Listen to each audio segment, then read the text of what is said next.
पुण्यातही शिवसेना आणि भाजप युतीवर शिक्कामोर्तब झालेला आहे। पुण्यामध्ये भाजप 140 जागा, शिवसेना 16 जागा, आरपीआय 9 जागांवर निवडणूक लढणार आहे।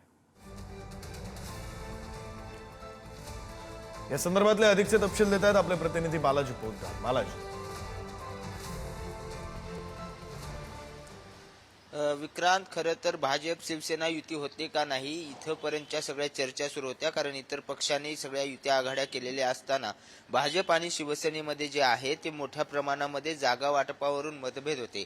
अखेर आज शेवटचा दिवस असल्याने शिवसेनेकडून रात्री उशिरा जे आहे ते अनेक बैठका घेण्यात आल्या।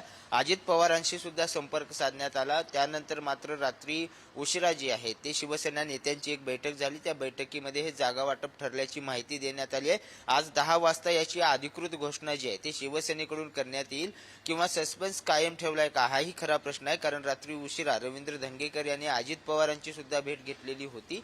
जागा वाटपावर शिवसेना समाधानी नाही, त्यामुळे या जागा वाटपावर तरी शिवसेना समाधानी होते का हे पाहणं महत्त्वाचं आहे, कारण मुंबई आणि ठाण्याच्या जागा वाटपावरून पुण्याचं जे सूत्र आहे ते ठरवलं जाणार होतं आणि काल एकनाथ शिंदे यांच्या शिवसेनेकडून 25 AB फॉर्म जे आहेत ते देण्यात आलेले होते। त्यामुळे 25 जागा लढण्याची तयारी एकनाथ शिंदेच्या शिवसेनेने केलेली होती। मात्र भाजपाकडून जवळपास 15 जागा त्यांना देण्याचं आश्वासित केलेलं होतं आणि 15 जागेचे उमेदवार सुद्धा ठरवा असं सांगितलं होतं। त्यामुळे या सगळ्या जागा वाटपामध्ये शिवसेनेचं समाधान झालं असेल तर आज अधिकृत घोषणा 10 वाजता होईल। मात्र भाजप शिवसेना युती होईल अशी सगळी शक्यता जी आहे ती नेत्याने वर्तवलेली आहे आणि त्यानुसारच 16 जागा शिवसेनेला आणि इतर जागा ज्या आहेत त्या भाजपा लढवणार असल्याचं चित्र स्पष्ट होतंय। विक्रांत, धन्यवाद बालाजी दिलेल्या या सगळ्या सविस्तर माहितीसाठी।